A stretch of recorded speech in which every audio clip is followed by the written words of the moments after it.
Welcome, everybody. We're proud to present the next webinar in our Practical Customer Success series, Scaling Customer Success, Strategies for Advanced Account Segmentation. If you want to join us on Twitter, use the hashtag Practical Customer Success, and we'll be sending out the slides and a recording tomorrow for all the attendees, so you don't have to worry about that.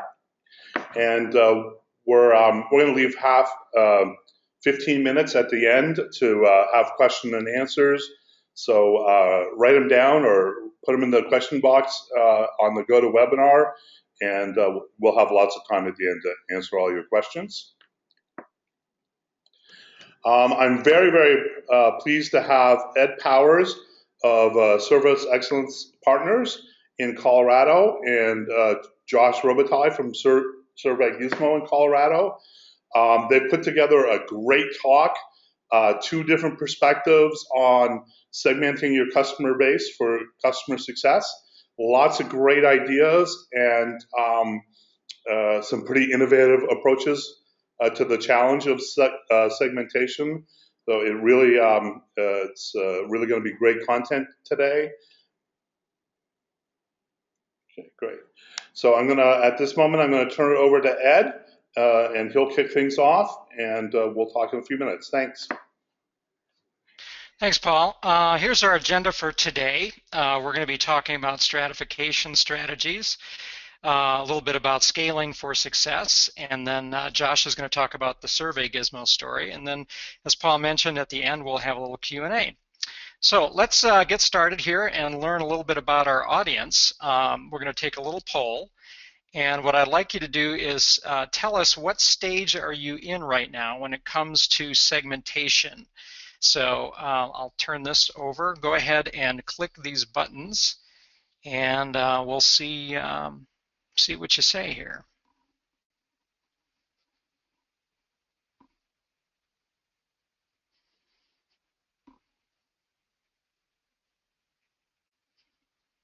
I'll go ahead and enter, if you click on investigating, which means you're just now looking at your options. If you're designing kind of a new approach to segmenting your account base, or if you're actually in transition, you've already designed that, or you are actually perfecting what you're doing now, go ahead and select one of those, if you will.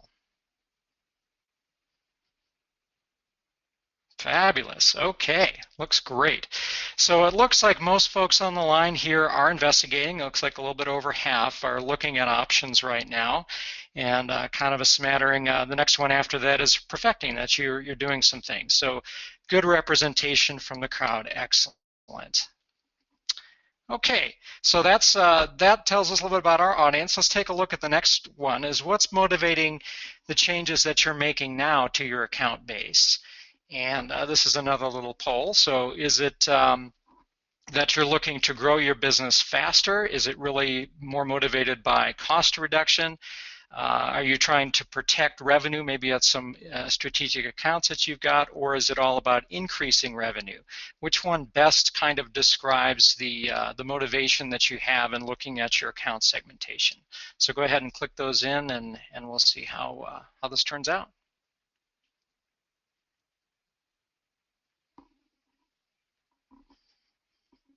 Okay, so scaling looks like the real motivator here is to grow faster, that you have a great sales ramp, some good top line performance. So what you're trying to do now is really make best use of those resources to grow profitably, put them in the right place, and grow your business faster. And then also looks like the second most popular is to protect the revenue that you have. So that's excellent. That tells us a lot about where we're going to be headed in this pitch. Okay, so let me tell you a little bit about the work that I do here. I do a lot of work with early stage companies here in Colorado, and I see a lot of similar patterns over and over again. When you have an early stage business in the beginning, you know, any deal is a good deal. It's all about traction. When you have sales, you get valuation. When you have valuation, you get investment. When you get investment, then you're able to cover your bills until the company is able to cash flow. So in the very early stages of companies, it's certainly appropriate to go out there and close any and all possible deals. But ultimately, this is not very sustainable.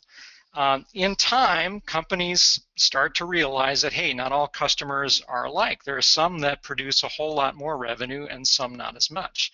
So this is the Pareto principle, that critical few accounts generate the vast majority of the income, and then you may have a trivial many number of accounts, the long tail, if you will, that produce a lot of little revenue, but a lot of different players in the business. And then you may have some companies that are all in between.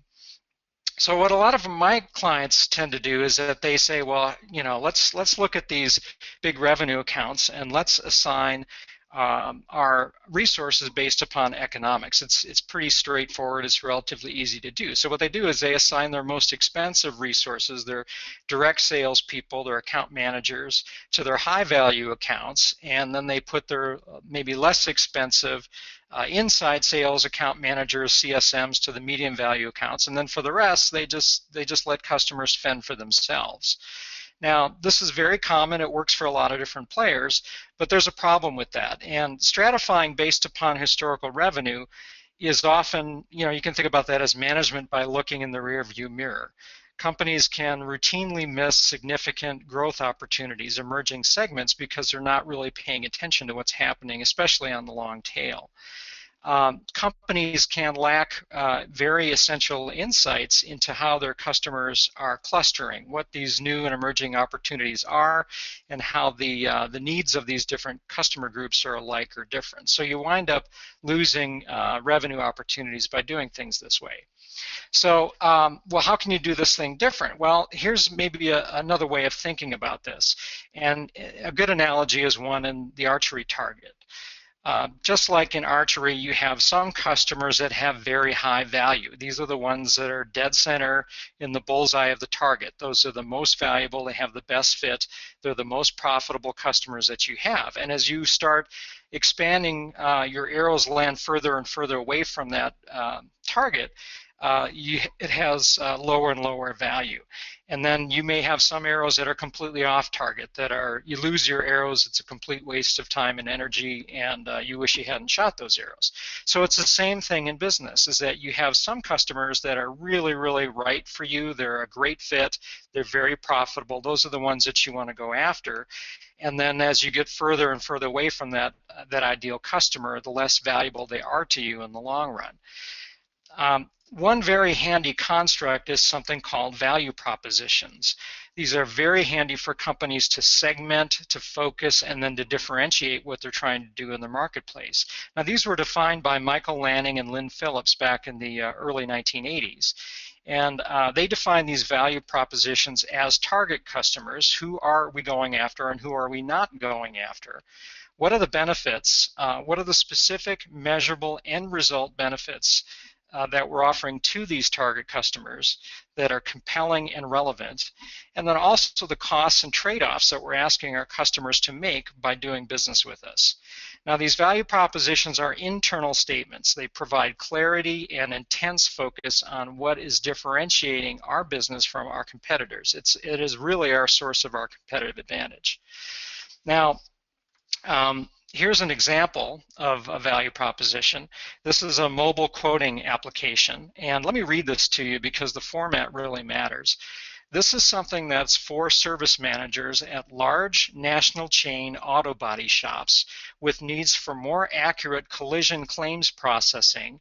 We offer a mobile app that's linked to a SaaS application that meets the needs by allowing techs to quickly photograph, annotate, submit quotes, and order parts from their mobile devices for the price of $200 per user per month, with the benefits of quotes finished in half the time with 99% accuracy and 82% less rework. and superior to other alternatives because we combine big data and image recognition to automatically identify needed parts. Now that's a really cool value proposition. That's really interesting. That makes you want to buy that product. And if you look at this, notice we have a very crisp, clear definition of exactly who we're going after. We're targeting Mako, right? We're not going after Joe's auto body shop here. And we're offering something that's very specific, very measurable, very compelling in language that's understandable by these target customers. And we say why we're really different and better, which is combining big data and image recognition, something that's really out of the box and a huge time saver. So this would be a great value proposition. So that's a great place to start. So what do we do with that? Well, as Lanning and Phillips said, the next step after you choose what you're going after, you want to align the organization around delivering and communicating these value propositions. So when you develop, deliver, and support the products and services that fulfill this promise, and then you communicate them through your sales and marketing channels, then you've really got a powerful story and a very well aligned, very strategic approach to your business. So these value propositions are an organizing construct, and when everybody in the organization, including sales and customer success, has a very clear understanding of what they are and everybody works together to choose, deliver, and communicate, then you can't be beaten in your marketplace. And there's a number of studies that really show this very clearly, that focus is critical. Those companies that focus relentlessly on these target segments and have a very deep understanding of them tend to do a much better job in the long run than companies that just get out there and spray and pray as their strategy. So this raises the question, well, who are you shooting at? What are the targets that you want to go after? And this is the real trick. It's about choice. We all know that in our world we have unlimited opportunities, and you can't be all things to all people. You have limited time, you have limited money, limited resources, so you have to invest in the areas that pay the most returns. Now this is the hard work of strategy, and that's to say that you have to say no to some things in order to say yes to other things, and people hate to say no. They want to do everything. So what's really critical in strategy is making these choices. Now it's very common for early stage companies to pivot multiple times as they grow to pursue more attractive opportunities. Targets are going to change over time. And it's also important for mature companies to look around and to identify new segments and to go after those as well, because every market has its own market life cycle, and it will go through a maturity stage and growth will slow, and you'll need to start looking for other segments to go after. Now I bring this up because CSMs have a really unique vantage point from which to observe these changes in your account base. Because of what you do, you have the chance to be much closer to customers than most of your marketing people and your product people. You're not problem ticket focused like your tech support folks, and you also don't have a short-term agenda like salespeople. So you really have a unique vantage point by which to make a contribution here. And what this means is you have an opportunity to sit at the table with senior executives and help to define the business strategy and your product strategy because of the work that you do. And here's what this might look like. The tasks that are listed in blue here are typically owned by product managers, and the ones that are in green could be done in conjunction with CSM teams. So what you can do here very easily to get started with this is just by paying attention to the patterns that you're seeing in your account base, and then reporting those findings to the right people. Now, your marketing folks certainly have their homework to do. They've got to take a close look at what each one of these segments needs. They need to size these market opportunities and need to innovate some solutions, and they also need to craft these value propositions. But once again, this is an area where you can participate, you can make a strategic contribution, and you can help the organization exploit some new sales opportunities that are coming up. So I've talked a little bit about strategy, which once again is about choices. It's about doing the right things for the right reasons.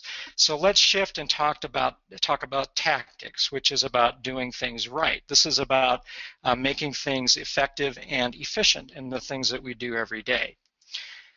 So let's talk about a company that does segmentation really, really well. This is a company in South Denver called ZenPlanner, and they're really effective at aligning with their customer segments. ZenPlanner makes software for small exercise and fitness studios.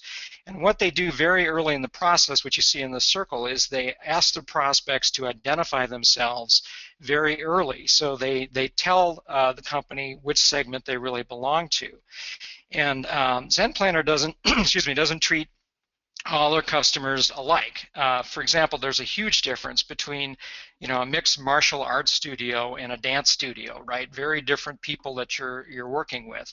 So what ZenPlanner does is that they speak to each of these groups in a language and using terms that they immediately can relate to. They tailor their value propositions to fit within each one of these segments.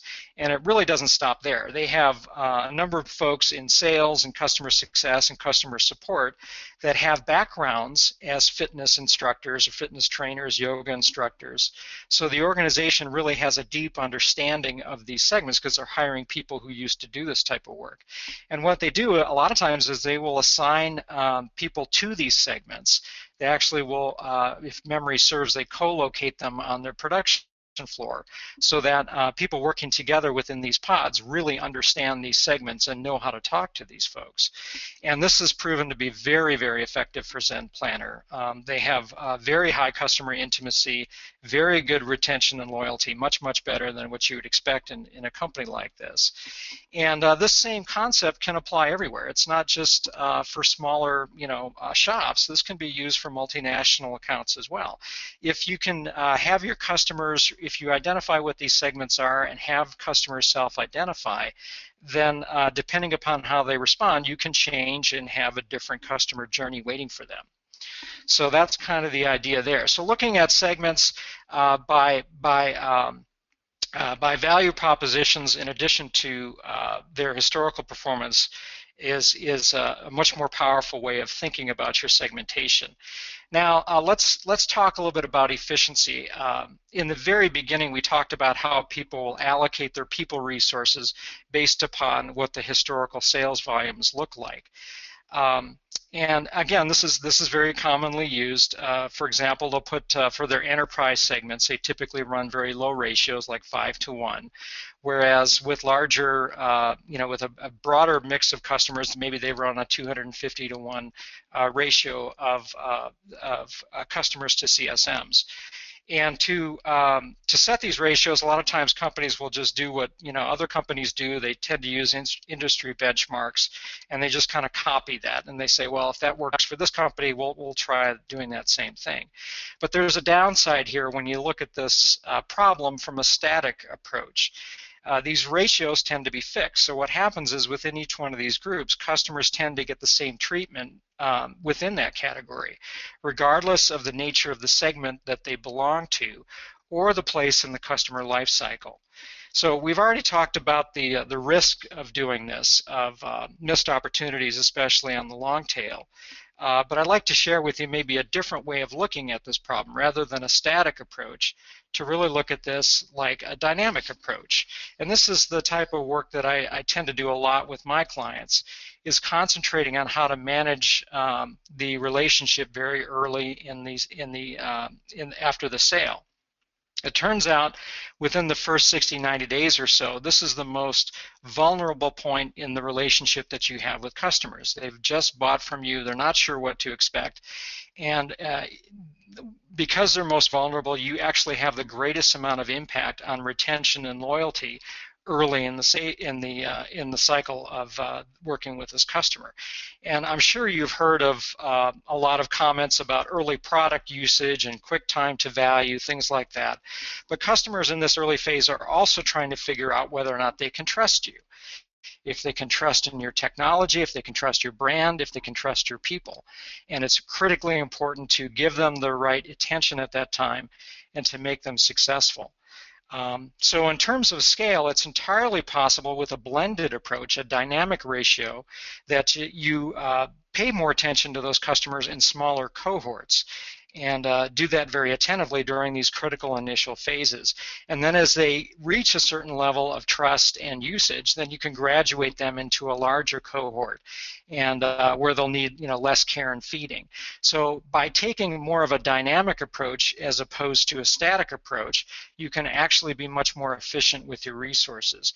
Now your ratios here, your X and your Y values here, are going to vary depending upon your business. And it's, word of caution, it's dangerous to simply copy what someone else is doing. You really need to experiment and to find your own answers here.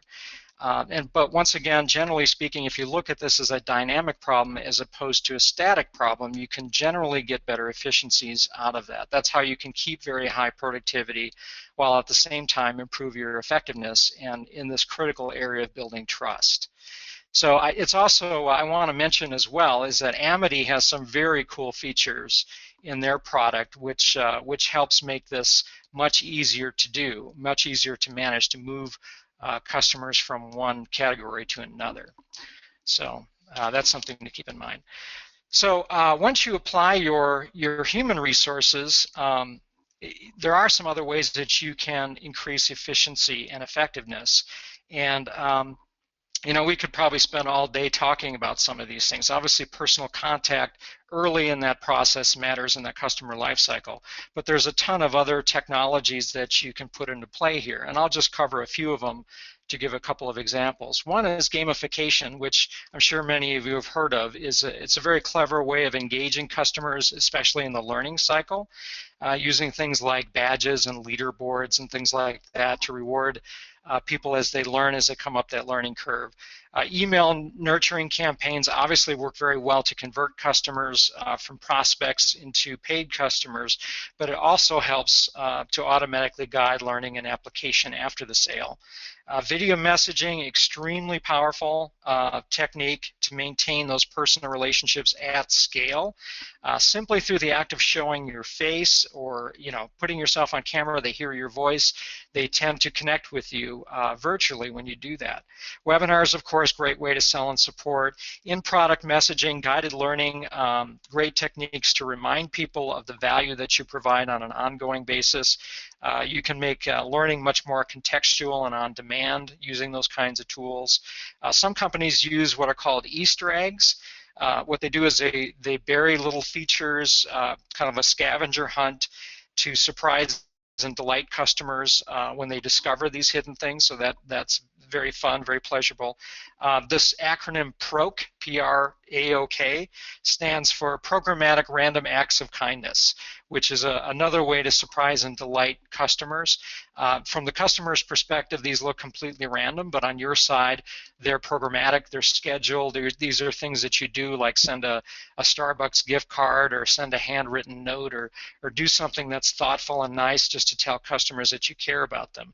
And when you have a system that does that, that pays off very handsomely. Things like online communities, many of you know about those. Those are very popular for support applications. They're also very effective for learning learning cohorts as people are coming up and learning together, when they can share that experience together. And then finally, performance analytics, which are ways to demonstrate to customers, what they're achieving by using your product. Things like quarterly business reviews would be part of this, and there certainly are ways to automate that experience. So once again, how you deploy, how you scale, including these supporting technologies, it should be guided by your segmentation and your marketing strategy. There's not a one-size-fits-all approach to any of this. Some things are going to work better for some segments than others. And it's part of the work that you need to do as you look at your customer journey, as you understand your segmentation, and you apply these technologies. So this is a good segue to hand things over to Josh, who's going to tell you a story about how they did things at SurveyGizmo, what some of the practical realities were, and the approaches that they used to make things much more efficient and effective in their organization, especially to develop a lighter touch model. Now, SurveyGizmo is a terrific company. They're in Boulder, Colorado, and they just do so many things well. They really are a well-run shop. And Josh has just a fascinating experience here to tell you about evolutionary versus revolutionary change. And with that, I'll hand it over to you, Josh. Thanks, Ed. I really appreciate that. Um, yeah, evolutionary versus revolutionary.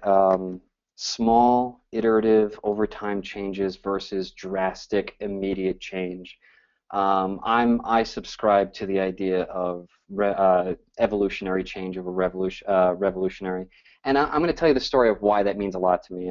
And part of this story has to do a lot with the HR side of things. I'm a very HR-driven person.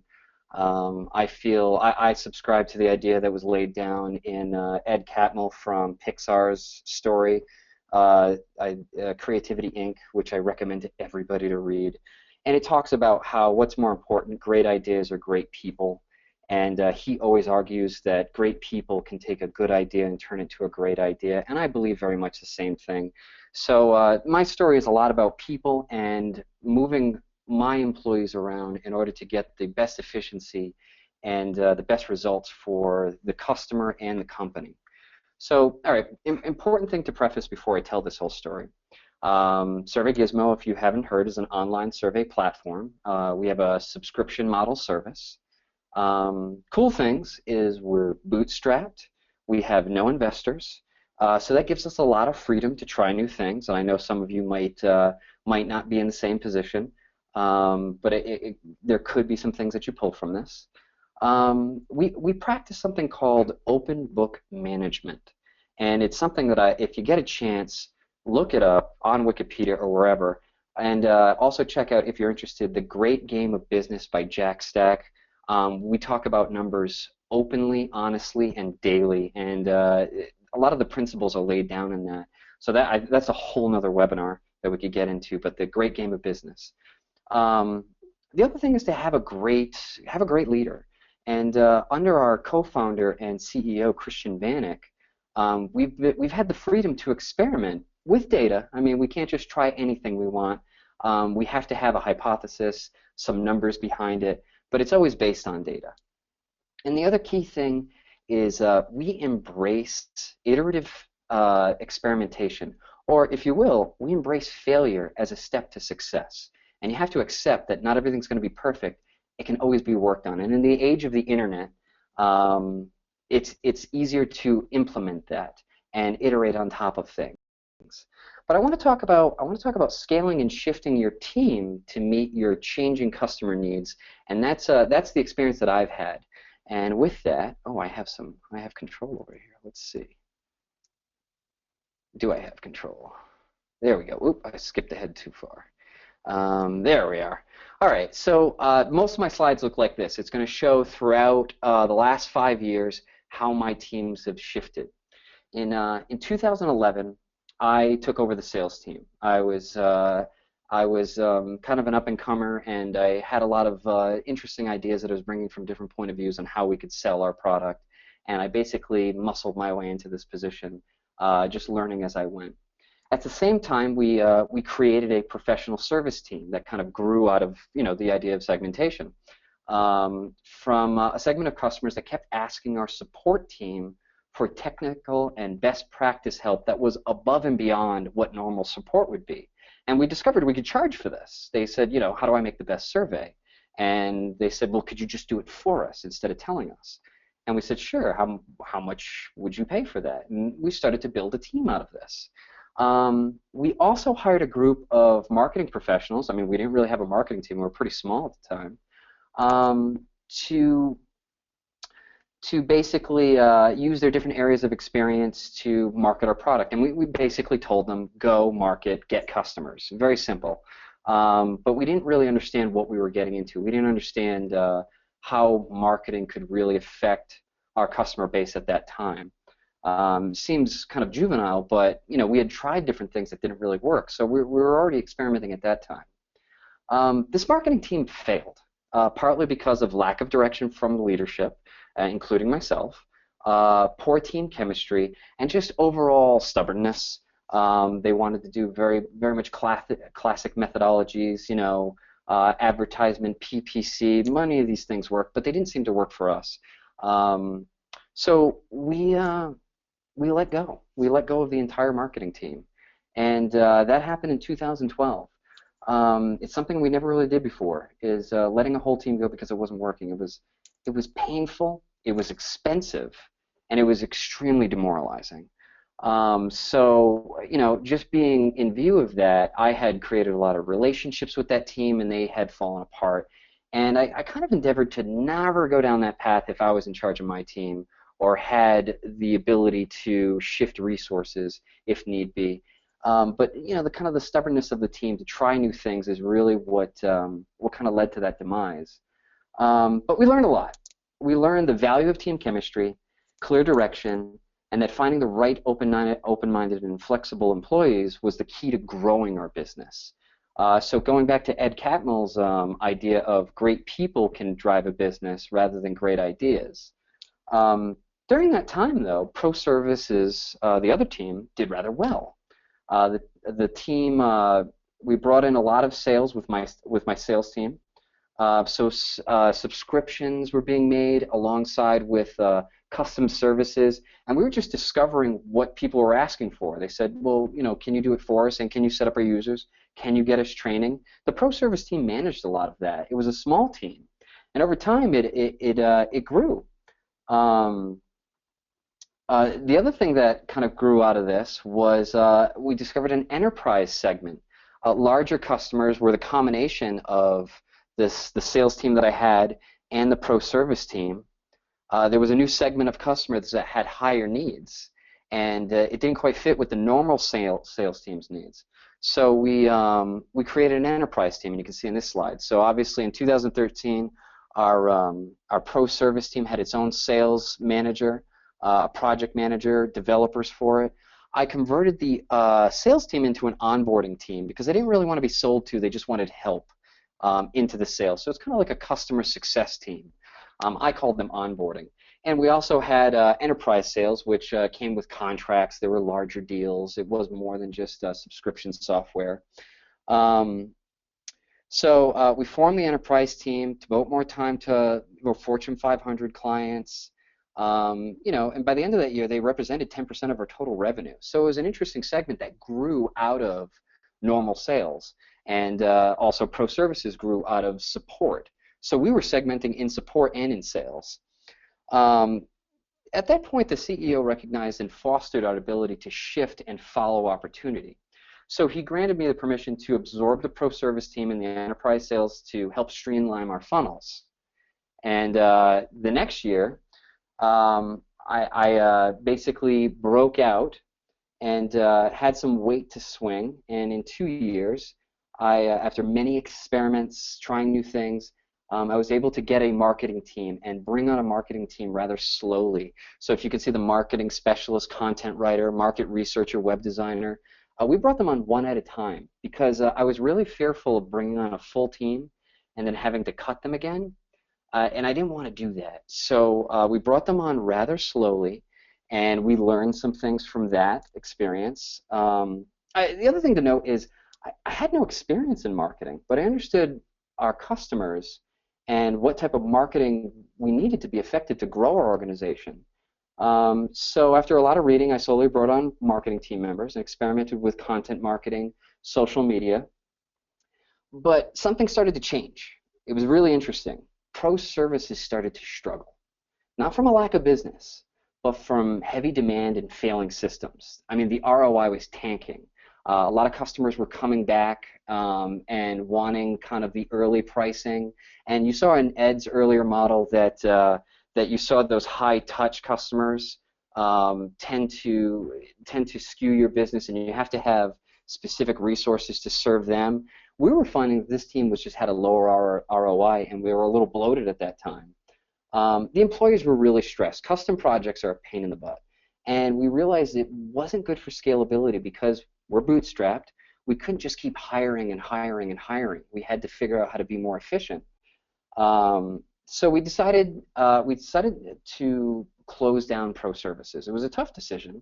And what we did was we combined Pro Services with the enterprise team so that we could use the enterprise team's account management skills to retain customers and close out those services. It was just a good business decision. And we actually retained almost all of those customers. We referred them to other services that could take on this high-touch model. So what that looked like was this right here. You can see the pro services went under the enterprise team, but you notice we don't have all the same pro service people. We didn't let anybody go. We had naturally, some people moved on or moved into other departments. But what we finally looked at, and we're coming up to this year, we discovered that our sales team, the onboarding team, really wasn't being effective with the amount of customers that our new marketing team was creating for us, right? So we had to figure out what to do with this team, because were we going to shuffle them into support, or were we going to see what we could do with them? We turned them all into marketers. So we actually turned them into content writers, into social media analysts, to web developers. So we took the pro service team that had a lot of development chops. We turned them into the site developers, web designers. We hired a new designer. And then we just gave the support team our onboarding efforts, so there was no pressure to sell. But the enterprise team still does a lot of work with working through different high-level customer needs, and those customers still arise. So that's still very much a viable segment of our services. Now, here's the key thing to note about all of these changes. I did it with this team right here, from soup to nuts. These 15 people were shuffled around between all the different teams during this entire period, which I found was pretty amazing. It wasn't always easy, and it was rather stressful, but I had a group of individuals that were always willing to learn, always willing to try something new, always willing to experiment, to measure their success, and try new things. So kind of the key takeaways from my story, and I hope that you take away, is that numbers are really important. They drove all of the decision to shift the team around. And you can't really track success without going to the numbers, and the open book methodology was essential to getting together on a weekly basis, talking about our revenue, our expenses, and where areas of opportunities were. I highly suggest people take a look at that methodology. But I also started, as I brought on new people, I really looked at, are they open to change? Are they willing to shift? Do they have agility, for the most part? As the ground shifted underneath them, did they have the ability, or did they say, hey, I just want the same job year in and year out? A lot of these people were excited to try new things. After they got over the idea that, if we're going to shift the team around, that might mean some people get fired. But we didn't really do that. I mean, obviously, performance aside, what I looked for in individuals was willingness to learn, to investigate, to experiment, to do that with their own job, and do that with the customers. And it made them really efficient in doing it for the company.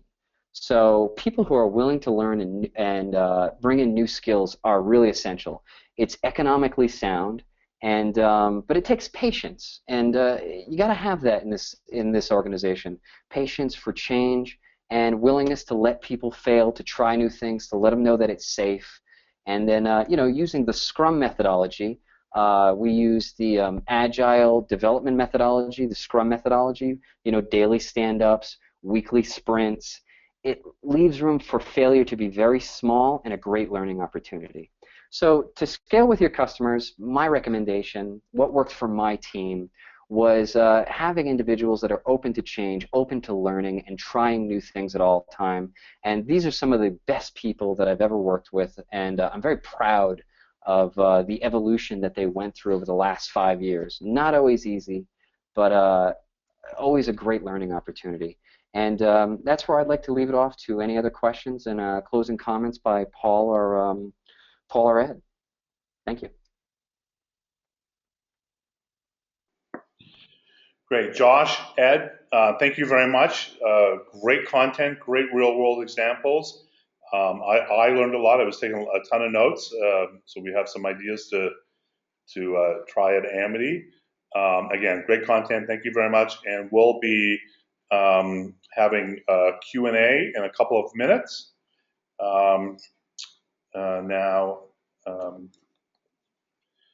Okay. My name is Paul Philp. I'm the co-founder and CEO of Amity, And you can check out Amity at getamity.com.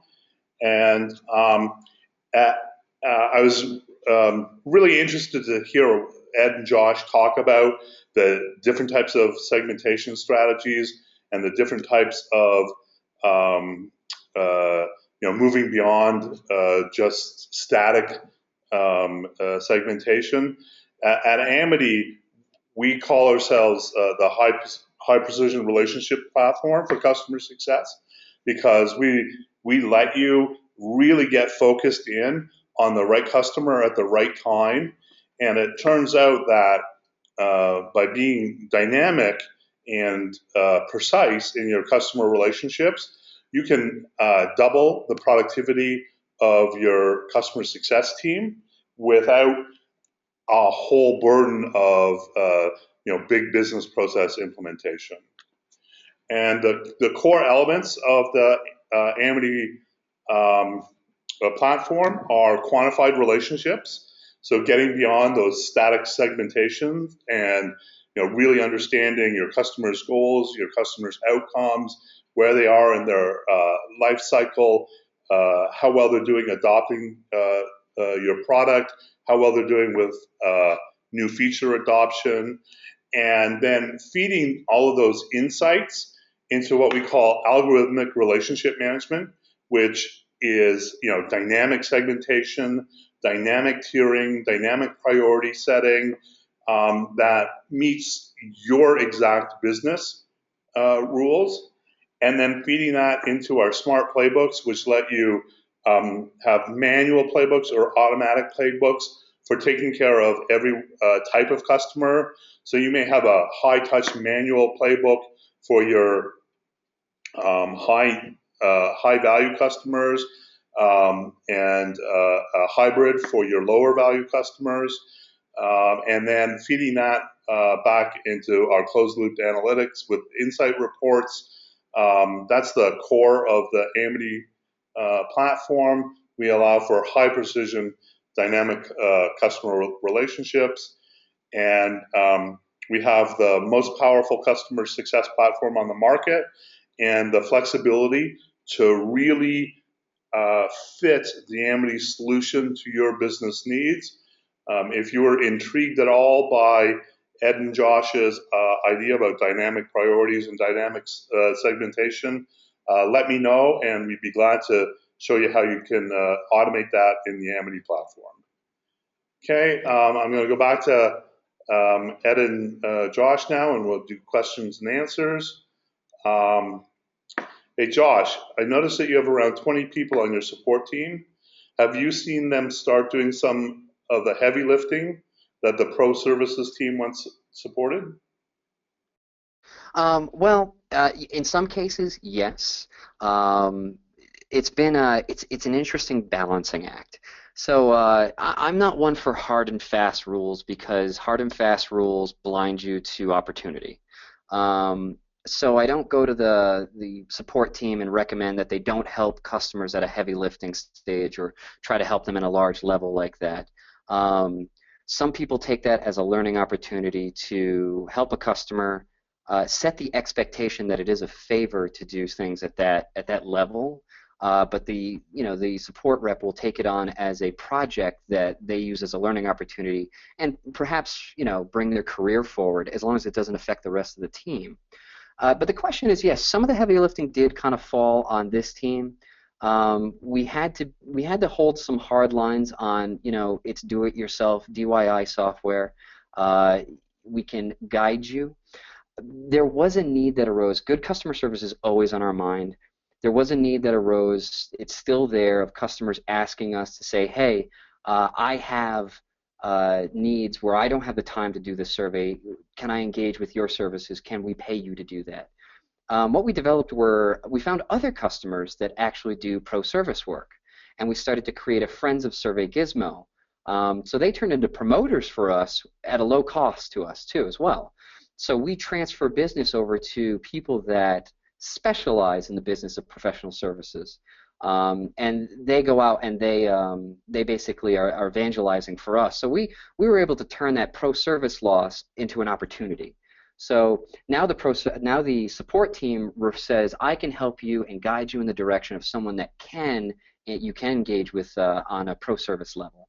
So Jason, I hope that answers your question. Great. Thanks, Josh.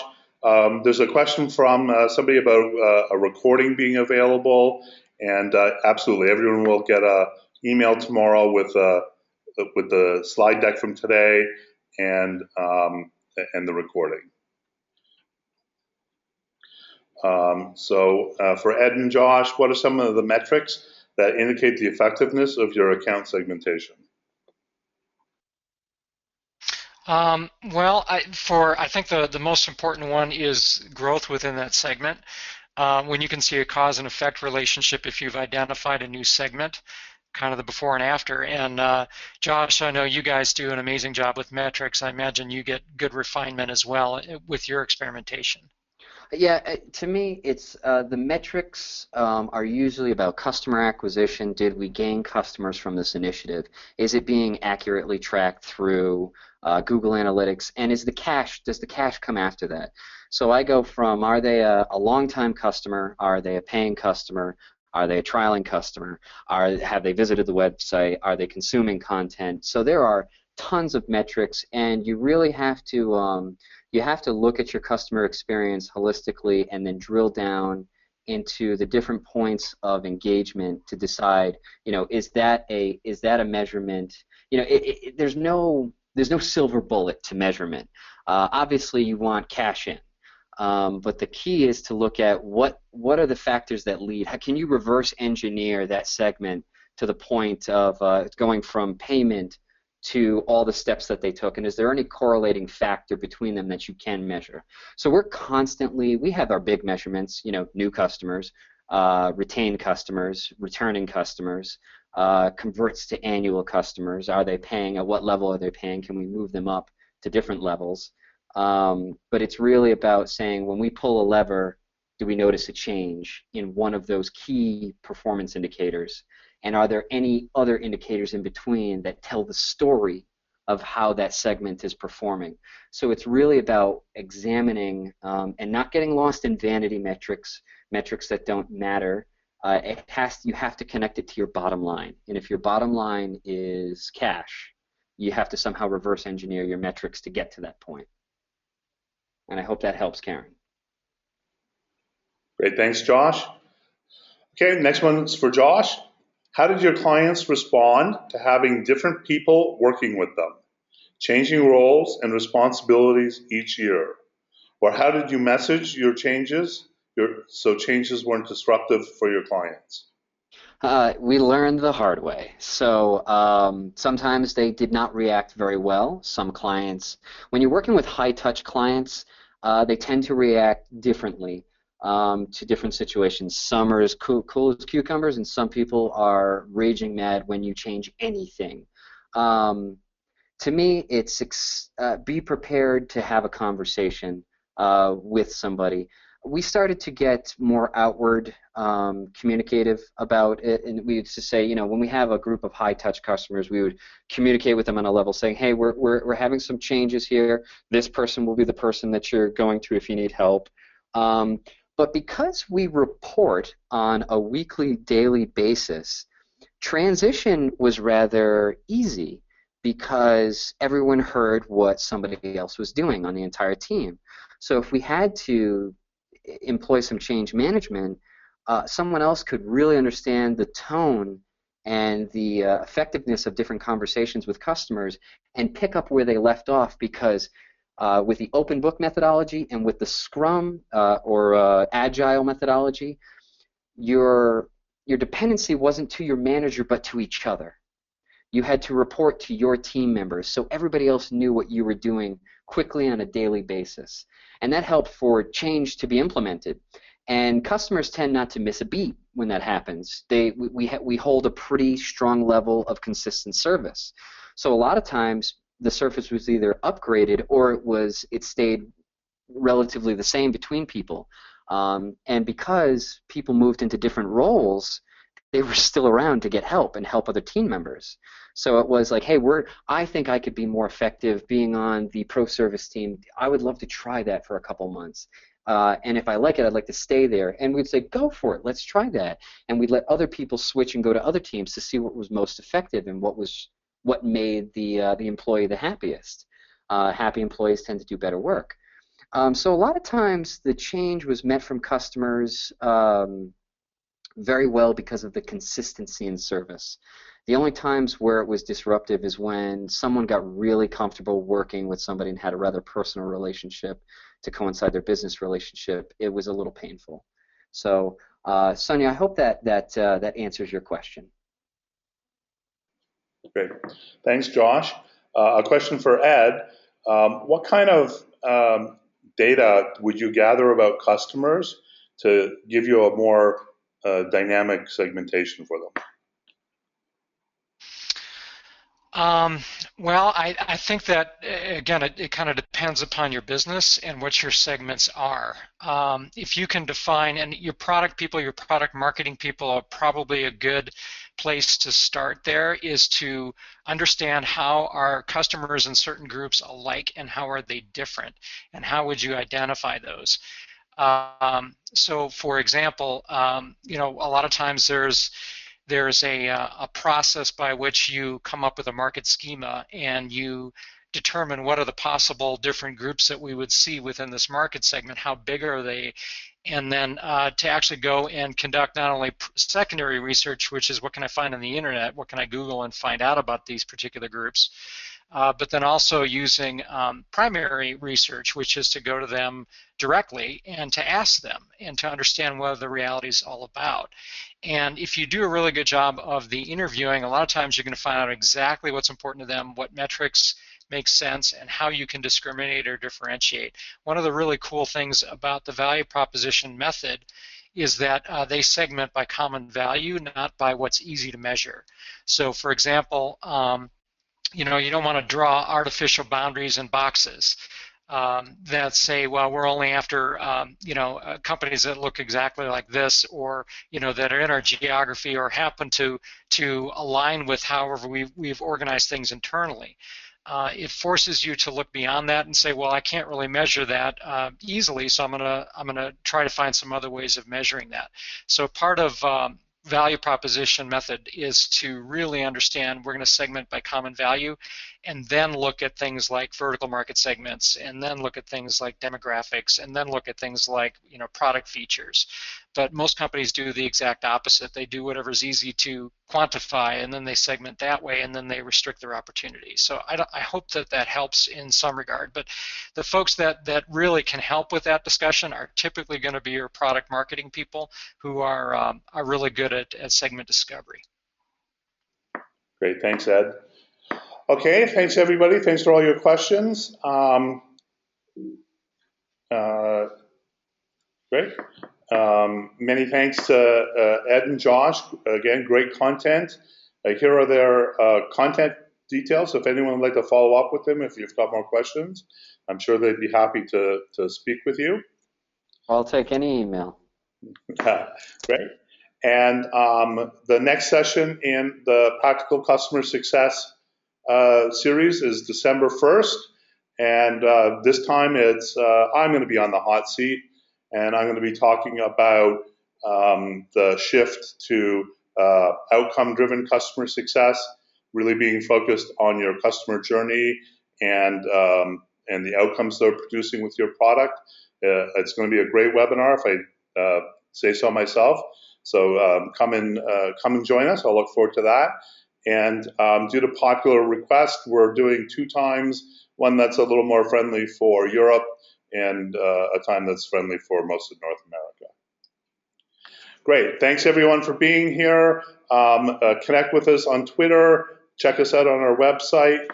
We just released 2 great resources, Customer Success Today and Customer Success Classics, in our resource section on the website.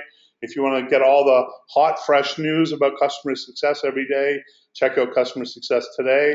And we'll see you on December 1st. Thanks, everybody.